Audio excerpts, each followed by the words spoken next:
뜻이 하늘에서와 같이 땅에서도 이루어지게 하소서. 오늘 우리에게 용할 양식을 주시고 우리가 우리에게 잘못한 사람을 용서하여 준 것 같이 우리 죄를 용서하여 주시고 우리를 시험에 빠지지 않게 하시고 악에서 구하소서. 나라와 권능과 영광이 영원히 아버지의 것입니다. 아멘. 오늘 우리 화평교회에 주시는 하나님의 말씀입니다. 마태복음 16장 13절부터 20절까지 있는 말씀입니다.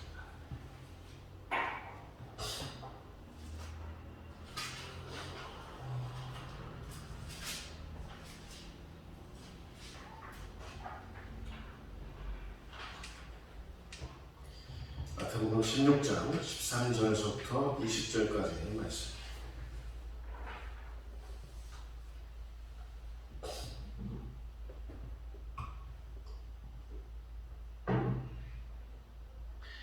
주의 종 공독하는 가운데 하나님께서 직접 여러분들에게 여러분의 귓전에 말씀하실 수 있기를 바랍니다. 예수께서 빌립보 가이사랴 지방에 이르러 제자들에게 물어 이르시되 사람들이 인자를 누구라 하느냐? 이르되 더러는 세례 요한, 더러는 엘리야, 어떤 이는 예레미야나 선지자 중에 하나라 하나이다. 이르시되 너희는 나를 누구라 하느냐? 시몬 베드로가 대답하여 이르되 주는 그리스도시요 살아계신 하나님의 아들이시니이다. 예수께서 대답하여 이르시되 바요나 시몬아 내가 복이 있도다. 이를 네게 알게 하니는 혈육이 아니요 하늘에 계신 내 아버지시니라. 또 내가 내게 이르노니 너는 베드로라. 내가 이 반석 위에 내 교회를 세우리니 음부의 권세가 이기지 못하리라. 내가 천국 열쇠를 네게 주리니 내가 땅에서 무엇이든지 매면 하늘에서도 매일 것이요 내가 땅에서 무엇이든지 풀면 하늘에서도 풀리리라 하시고 이에 제자들에게 경고하사 자기가 그리스도인 것을 아무에게도 이르지 말라 하십니다. 아멘.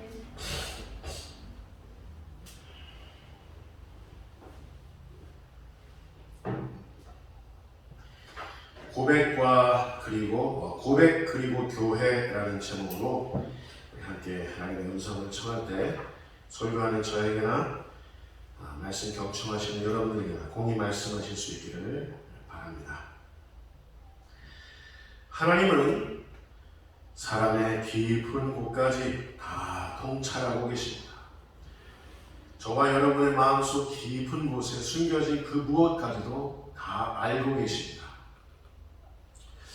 제가 부모로서 살아본 경험에 의하면 제 아들들의 눈빛만 봐도 아들들의 미세한 흔들림까지 저는 캐치할 수 있더라고요.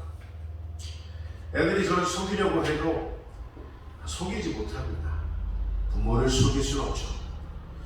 옆집 아저씨, 옆집 사는 이웃들을 속일 수는 있겠으나 우리 친구들, 우리 직장 생활을 하면서 우리 직장 구성원들을 속일 수는 있겠으나 부모님을 속이는 일은 좀 불가능한 것 같습니다. 지금 내 자식에게, 내 아들들에게, 내 딸들에게 무슨 일이 일어나고 있는지, 지금 내 자식에게 무엇이 참이고 무엇이 거짓인지, 지금 내 아이를 위협하고 내 아이가 지금 위험에 빠져있게 하는 그것이 무엇인지 부모들은 다 알게 되어 있습니다. 왜 그런지 아십니까? 부모들은 몸으로 자식들을 낳았기 때문입니다. 또 가슴으로, 기도로 우리 아이들을 키웠기 때문입니다. 그래서 다 압니다. 무엇보다 부모들은 자식들을 사랑하기 때문에 다 압니다. 다 아는 수가 있습니다. 여러분, 하물며 우리 하나님은 어떻겠습니까? 우리를 지으신 분, 우리에게 하나님이 되시는 분, 우리의 머리끝부터 발끝까지, 우리 머리카락 한 털까지 다 헤아리시는 분이 우리 하나님이신데 우리 하나님은 우리의 모든 것을 다 아시지 않겠습니까? 하나님은 하나님이시며 또 하나님께는 하나님만큼만의 지혜와 지식이 있기 때문에 하나님의 백성들이 우리의 모든 것을 하나님은 다 알고 계십니다. 그런데 이미 모든 것을 다 아시는 우리 주님께서 오늘 본문에 보니까 13절에 보니까 제자들에게 궁금해하시는 게 있었어요. 다 아시는데 사람의 마음을 다 아시고 제자들의 마음을 다 아시는데 궁금해하시는 게 있었습니다. 13절에 보니까 사람들이 인자를 누구라 하느냐, 사람들이 인자를 누구라 하느냐 이렇게 묻고 계십니다. 주님께서는 사람들이 당신을 뭐라고 하는지 사람들의 그 소문을 궁금해하셔서 그래서 물어보시는 게 아닙니다. 사람들에게 나의 인기가 어느 정도인지, 사람들이 내가 하나님의 아들인 줄 알고 있는지 궁금해서 물어본 게 아니었어요. 이미 사람들의 인식 수준과 또 사람들의 인지 가능성을 재봐야 뭐 하겠습니까? 주님 다 아시는데 실망할 뿐이죠. 실망할 뿐이죠. 그 속을 가만히 들여다보면 주님이 실망할 만한 대답만 있을 뿐이죠. 여러분, 그런 연고로 우리도 이 세상 살아가면서 사람들이 나를 뭐라고 하는지 너무 궁금해할 이유가 없습니다. 너무 눈치 보면서 살지 마세요. 내 친구가 나를 어떻게 생각하지? 저분이 나를 어떻게 생각할까? 저분이 나에 비해서 권세도 많은데 권력도 많은데 나를 어떻게 생각할까? 사람들의 평판 이런 거 너무 궁금해하지 마십시오. 주님도 궁금해하시지 않았고 중요하게 생각하시지 않았습니다. 여러분, 묻겠습니다. 사람들의 평판에 대해서 우리의 수준이 결정하는 겁니까? 사람들이 박용재를 이 사람은 이 정도야, 이 정도밖에 안 돼. 그러면 박용재가 그 정도밖에 안 되는 겁니까? 아니죠. 사람들이 뭐라 하든지 거기에 나의 수준이 결정되어 있는 것이 아니라 하나님이 나에 대해서 어떻게 생각하고 계시는지, 하나님이 나를 어떻게 부르셨는지에 의해서 우리의 수준은 거기에 다다르는 줄 여러분 믿으시기 바랍니다. 감히 누가 우리를 평가할 수 있겠습니까? 우리는 하나님의 형상을 따라 지으심을 받은 하나님의 백성들이요, 우리는 예수 그리스도의 순결한 신부들인 것을 잊지 마십시오. 누가 우리를 감히 평가할 수 있단 말입니까? 괜히 사람들로부터 인정받으려는 마음도 갖지 마십시오. 목회자가 가장 빠지기 쉬운 위험이 바로 여기에 있습니다. 사람들에게 인정받고 싶고 더 큰 교회를 목회하고 싶고, 여러분들은 더 많은 사람들을 거느리고 싶고 더 많은 사람들을 부하로 이렇게 부리고 싶고 하는 그런 욕구가 있지만, 인정받고 싶어하는 욕구가 있지만, 그런 마음은 여러분 기독교적인 게 아닙니다. 성경적인 게 아니에요. 거기에 자꾸 빠지게 되면, 사람들의 인정을 받으려고 자꾸 거기에 빠지게 되면 자꾸 내 자신이 벽으로 이렇게 몰리게 되는 것을 발견하게 될 뿐입니다. 자, 그렇다면 우리 주님은 왜 궁금해 하셨을까요? 사람들이 나를 누구라 하더냐? 사람들의 고백 때문이 아니라 제자들이 어떻게 고백하는지를 궁금해 하셨을 뿐입니다. 사람들이 예수님 어떻게 생각하시는지 그게 궁금했던 게 아니에요. 이 뒤에 이어서 바로 나옵니다. 이 주님은 제자들이 주님 당신을 어떻게 생각하는지 그게 궁금하셨을 뿐입니다. 여러분, 사람들은 피상적인 것만 봐요. 겉모습만 봅니다. 그리고 자기 수준만큼만 봅니다. 자기 수준 그 이상은 볼 줄 모릅니다. 사람들의 식견과 사람들의 평판, 비평 이런 게 때에 따라서는 어느 정도 인문학에서는 중요한지 모르겠지만 그게 절대적인 건 아니다 그 말입니다. 그래서 너무 우리 거기 빠져 있어서는 안 돼요. 사람들의 비평, 비판, 사람들이 우리를 뭐라고 하는지, 자기가 보고 싶은 것만 보기 때문에 그렇습니다. 여러분, 코끼리 예화 잘 아시죠? 어떤 사람은 코끼리의 귀를 만져보고서 코끼리는 이런 존재입니다라고 설명한다고요. 어떤 사람은 코끼리의 다리를 붙잡고 코끼리는 이런 존재라고요. 그러면서 설명한다고요. 어떤 사람은 코끼리의 꼬랑지를 붙잡고 설명한다고요. 자기가 보고 싶은 것만, 자기 한계 안에서만 볼 줄 알 뿐입니다. 이런 것처럼 오늘 군중들은 뭐라 그랬어요? 더러는 예수님을 일컬어 뭐라 그랬어요? 세례 요한이라. 자기가 보고 싶은 것만 보는 겁니다. 더러는 주님을 일컬어 엘리야라. 더러는 주님을 일컬어 예레미야나 선지자 중에 하나라. 자기 종교적인 지식의 그 한계 안에서, 자기가 들어왔던 그 풍문의 그 한계 안에서, 자기의 인식 수준 그 한계 안에서 주님을 이렇쿵 저렇쿵 얘기할 뿐입니다. 그러나 정확한 지식이 아니에요. 자기 수준에 의해서 어린 등장만 했을 뿐입니다.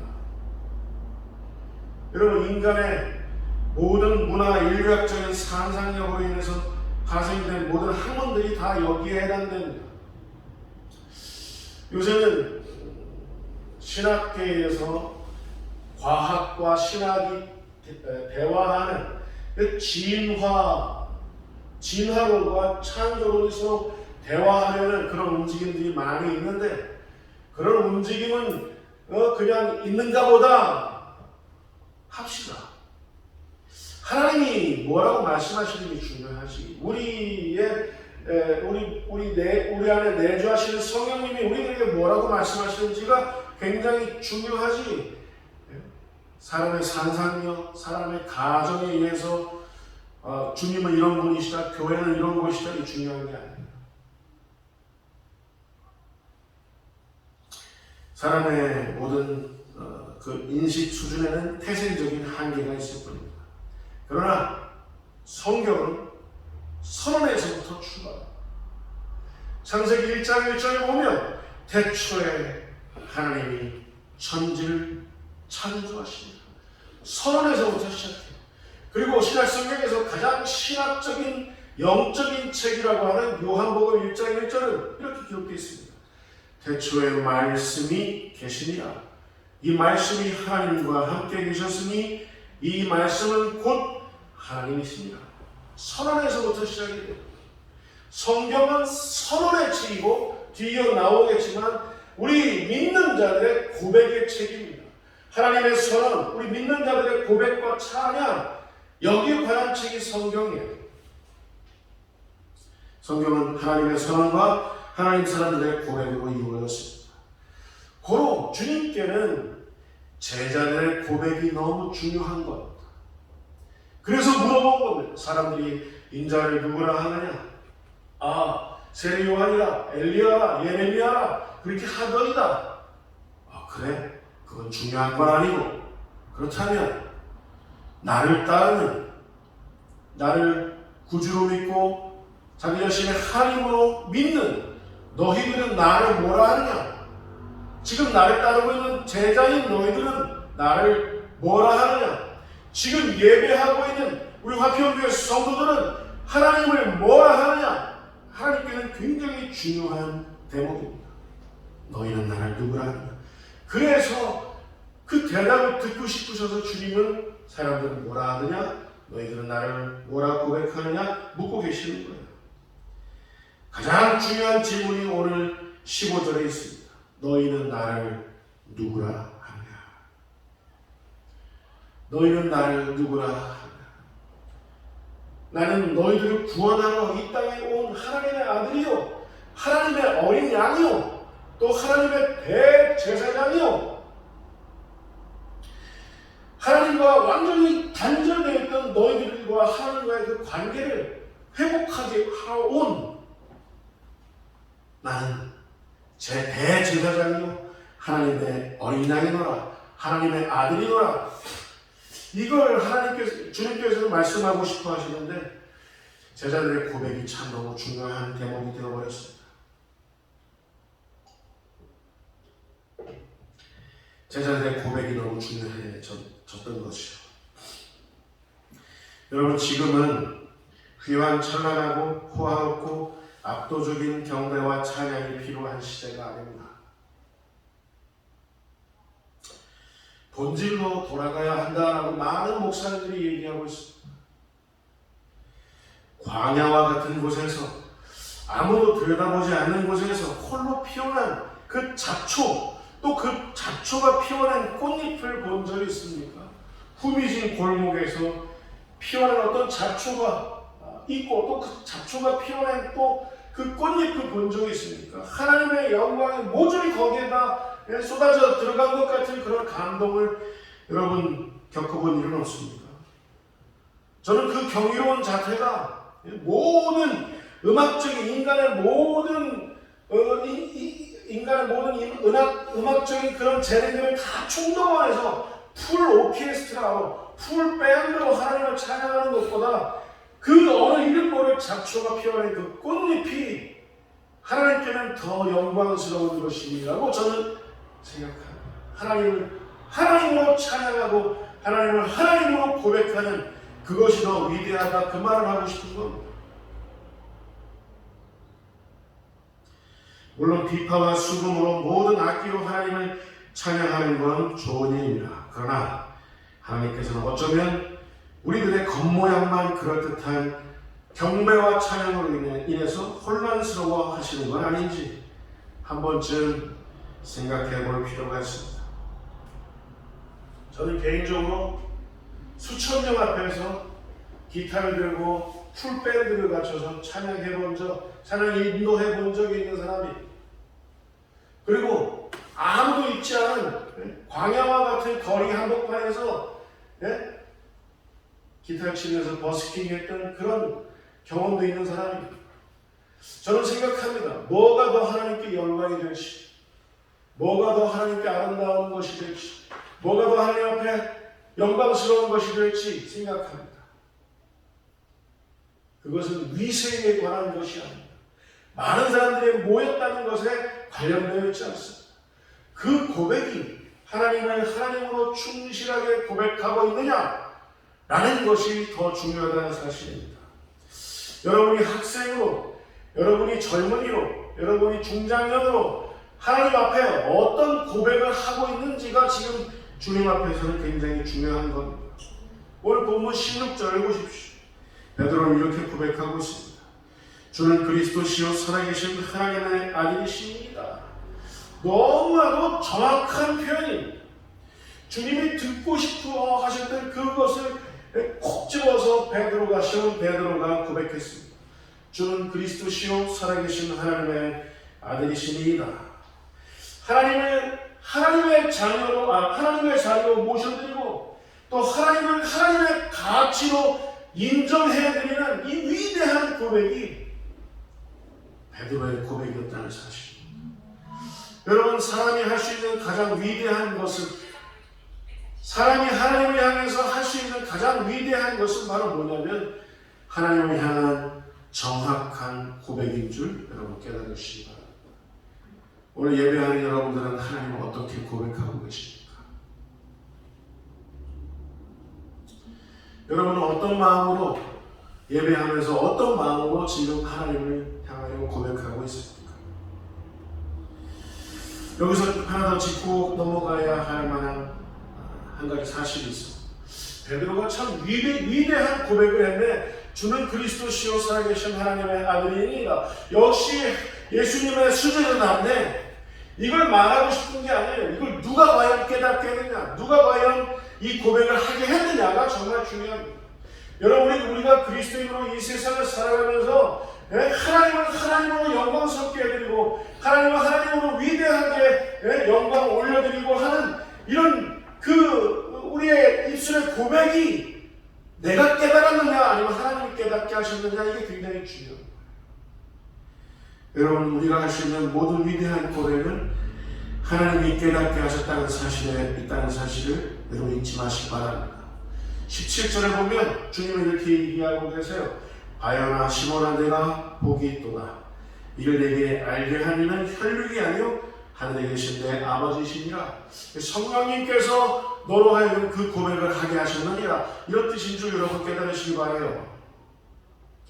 베드로는 성령님을 여과해서 이제 십자가로 나아가시는 주님을 주님으로 고백하고 살아계신 하나님의 아들로 고백했을 뿐입니다. 여러분, 모름지기 예배를 드릴 때 성령으로 충만한 예배를 드리실 수 있기를 바랍니다.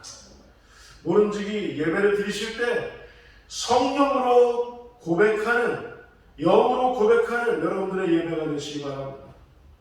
성령 충만한 고백, 그리고 여러분의 믿음이 담긴 고백, 그것이 바로 예배가 되어야 할 줄 믿습니다. 지금은 제가 보기에 너무나도 아쉽게도 성령 충만한 그런 고백적인 예배를 드리는 그리스도인들, 성령으로 충만한 고백적인 예배를 드리는 그런 교회들이 주류가 아닌 세상이 되어버렸습니다. 원래 성령 충만한 고백, 위대한 예배, 고백적인 예배를 드리는 그런 교회들, 그런 그리스도인들이 주류여야 하는데 사이드로 점점 더 빠져나가고 있다는 사실입니다. 다들 코로나 바이러스 핑계를 대고 온라인 예배로 다들 숨어 들어가고 있습니다. 그런 추세예요. 큰일입니다. 익명의 그리스도인들, 가난한 성도, 훈장처럼 되어버렸습니다. 이게 정말 제가 설교자인 제가 잘못 받기를 바랍니다. 그러나 이게 나 혼자만 그렇게 생각하는 것이었으면 좋겠습니다. 아니, 주님께서 이런 어둡고 혼탁한 이 시대에, 코로나 바이러스가 지나간 이 시대에 주님께서 숨겨놓으신 사람들이 7,000명씩이나 되는 그런 남겨진 자들이 있는 그런 시대라고 제가 잘못 받기를 바랍니다. 그러나 주님께서 숨겨놓으신 위대한 사람들이 있는 고백적인 예배, 고백적인 삶을 사는 그런 그리스도인들 7,000명씩이나 되는 그런 요즘인 것으로 주님께서는 실제 그렇게 주님께서 예비하셨으면 좋겠습니다. 저는 여러분들에게 말하고 싶습니다. 성령으로 충만한 예배를 드리는 여러분, 고백적인 예배를 드리는 여러분이 이 마지막 때에 그런 여러분으로 살아남으실 수 있기를 바랍니다. 우리 화평교회에서 같이 예배하면서 그렇게 살아남아 생존해 있었으면 좋겠습니다. 여기 성령으로 충만한 사람들, 고백적인 사람들에게 하시는 하나님의 약속이 있습니다. 먼저 18절입니다. 18절. 자, 18절. 같이 읽겠습니다. 너는 베드로라. 내가 이 반석 위에 내 교회를 세우니 음부의 권세가 이기지 못하니라. 베드로가 이렇게 고백했단 말이에요. 주는 그리스도시요 살아계신 하나님의 아들이시니라. 고백했단 말이에요. 베드로의 이 고백 위에 주님께서 뭘 약속하셨냐면 교회를 세우시겠다고 약속하셨습니다. 주님께서는 베드로의 고백 위에 교회를 세우시겠다고, 그리고 이 교회는 음부의 권세가 이기지 못한다고 주님은 선언하고 계십니다. 여러분, 저와 여러분이 하나님을 향해서 고백하는 그 위대한 고백, 성령으로 충만한 고백, 그 고백 위에 하나님께서는 늘 교회를 세워가신다는 사실을 잊지 마시기 바랍니다. 오히려 위기면 더 잘 됐어요. 오히려 더 어려워졌으면 더 잘 됐어요. 우리에게 오히려 참 믿음을 주님께 보여드릴 수 있는 그런 기회가 된 줄 여러분 깨달으시기 바랍니다. 교회가 왜 고백적인가? 여러분 이제 알 수 있으시겠습니까? 베드로의 고백 위에 주님께서는 교회를 세우신 겁니다. 오늘도 주님을 향하여 하나님을 향하여 고백하고 있는 우리들을 향하여 하나님께서는 교회를 세워가고 계신다는 사실을 여러분 잊지 마시기 바랍니다. 우리는 이미 한 사람 모르드게의 고백으로 인해서 하나님께서 어떻게 이스라엘 난민들을 바사 제국 속에서 안전하게 하셨는지 우리는 잘 알고 있습니다. 에스더서 4장 1절부터 3절까지 한번 볼까요?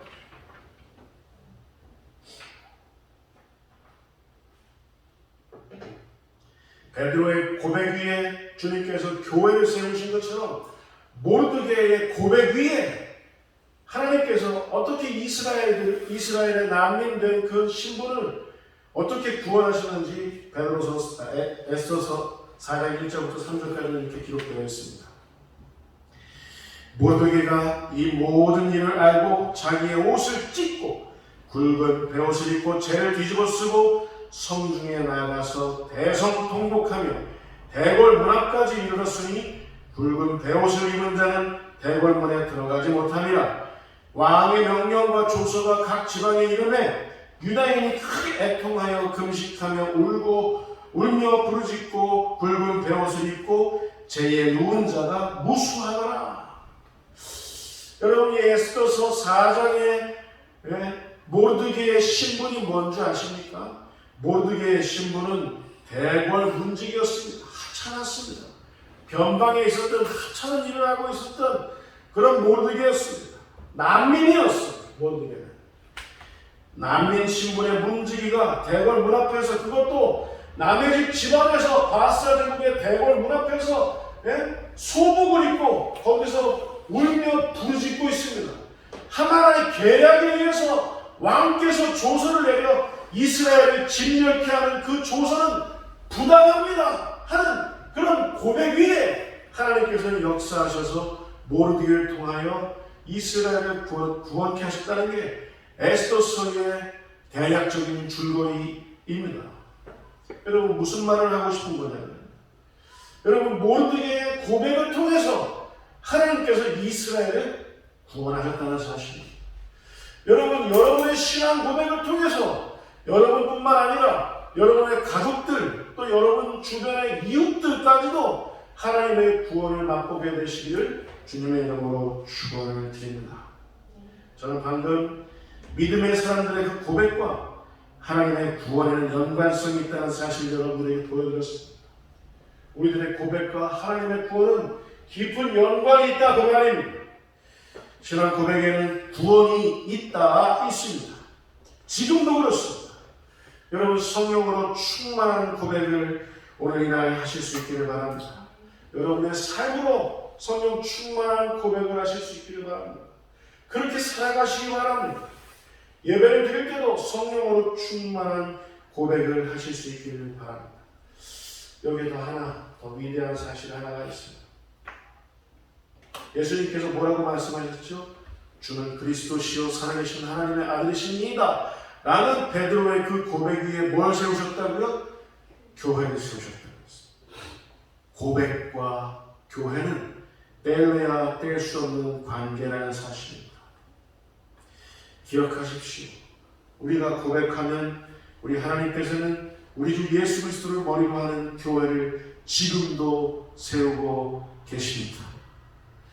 교회의 예배가 왜소해질 수 있습니다. 교회의 예배가 위축될 수도 있습니다. 그러나 교회의 예배를 가로막아줄 수 있는 존재는 이 세상에 없다는 사실을 여러분 믿으시기 바랍니다. 음부의 권세가 감히 어찌하지 못할 거라고 주님 선언하고 계시지 않습니까? 마지막으로 여기 또 하나 주님의 약속이 있습니다. 19절 말씀입니다. 19절 말씀 우리 같이 읽겠습니다. 시작. 내가 천국 열쇠를 내게 주리니 내가 땅에서 무엇이든지 매면 하늘에서도 매일 것이요 내가 땅에서 무엇이든지 풀면 하늘에서도 풀리리라 하시오. 저는 설교 준비하면서 정말 가슴이 오랜만에 뛰는 것을 느낄 수 있었습니다. 성령 충만한 고백적인 삶을 사는 사람들, 성령 충만한 고백적인 그런 예배를 드리는 사람들에게는 이런 축복이 있는 겁니다. 우리가 이 땅에서 매면 하늘에서도 매이고 우리가 이 땅에서 또 풀면 하늘에서도 풀리리라. 누가 하신 약속입니까? 지나가는 어떤 노인네가 한 약속이에요? 여러분의 부모님이 한 약속입니까? 대한민국의 대통령이 한 약속입니까? 전 세계에서 가장 권능 있는 자가 한 약속입니까? 아니요. 하나님이신 우리 주 예수 그리스도께서 하신 약속입니다. 우리가 땅에서 내면 하늘에서도 내리고 우리가 땅에서 풀면 하늘에서도 풀린다는 사실. 여러분, 왜 이 땅에서 이런 권능이 있음을 제대로 알지 못하고 살아가고 계십니까? 여러분 입술에, 여러분 삶의 현장에 여러분으로 인해서 하나님의 권능이 흘러가게 하실 수 있기를 바랍니다. 더 향기롭고 더 강렬한 삶을 주님 앞에 올려드리실 수 있기를 바랍니다. 더 힘을 내실 수 있기를 바랍니다.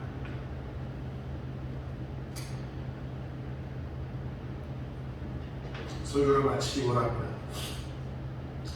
저는 요즘에 반려식물 키우는 재미가 아주 쏠쏠한데요. 저희 집에 화분이 원래 2개밖에 없었는데 지금은 화분이 굉장히 많습니다. 떡갈 고무나무를 반려식물로 요새 분갈이하고 옮겨 심고 하는 그런 것에 너무 재미가 쏠쏠해졌어요. 가지를 잘라내서, 여러분 가지를 잘라내면 그 나무는 끝 아닙니까? 우리 생각이죠. 가지를 잘라내서 그냥 물컵 위에 꽂아놔요. 그러면 잘라낸 그곳에서 뿌리가 내려오더라고요. 뿌리가 내려온 것과 동시에 그 부양토 이렇게 해서 또 옮겨 심어놓으니까 아주 푸르게 튼튼하게 떡갈 고무나무가 자라고 있더라고요. 여러분 무슨 말 하고 싶은 거냐면, 지금은 교회가, 지금은 우리 그리스도인들이 그렇게 어려운 시기를 보내고 있다는 사실이, 우리는 어쩌면 잘려나가서 어느 다른 곳에 심겨져 있는 건지도 몰라요. 우리는 지금 어느 곳에서 잘려나가서 다른 어떤 누군가를 위해서, 그들에게 하나님의 풍경을 보여드리기 위해서, 그들에게 하나님의 영광을 보여드리기 위해서 그곳에서 잘려나가서 거기서 또 뿌리 내리고 있는 건지도 모릅니다. 그러나 여러분, 우리가 심겨졌을 때 뿌리가 내리고 그곳에 우리 주님께서 하시는 일은 우리의 고백적인 삶을 통해서, 우리의 고백적인 그런 예배를 통해서 우리 주님께서는 그곳에 우리 주 예수 그리스도의 숲을 이루실 것을 믿습니다. 우리가 당장 지금 보는 것은 우리가 잘려나가서 어느 다른 곳에서 뿌리를 내리고 있는 그 현실이지만, 그 일을 통해서 하나님은 하나님의 숲을 이루신다는 사실입니다. 여러분 잊지 마십시오. 성령 충만한 고백의 삶, 성령 충만한 고백의 예배를 드리는 우리들은 이미 작지 않습니다. 우리가 지금 왜소해져 있다 하다 손치더라도, 우리가 지금 위축되어 있다 손치더라도 그것은 우리들의 진단일 뿐 우리는 이미 작지 않습니다. 우리에게는 하나님의 권능이 스며져 있다는 사실을 잊지 마시기 바랍니다. 하나님의 권능은 우리를 한 그루의 나무뿐만 아니라 우리를 통해서 하나님의 숲을 이루게 하실 것을 믿습니다. 기도하겠습니다. 하나님 아버지, 오늘도 우리는 고백합니다. 주는 그리스도시요 살아계신 하나님의 아들이십니다. 주님께는 능치 못함이 없습니다. 고백합니다. 하나님, 오늘의 이 고백을 통해서 하나님 다시 한번 교회를 든든히 세워 주옵소서. 우리가 예배하며 고백한 오늘 이 현장에 하나님 친히 주님께서 임재하시어 우리에게 하나님의 영광을 보여 주옵소서. 감사하고 우리 주 예수 그리스도의 이름으로 기도하옵나이다. 아멘.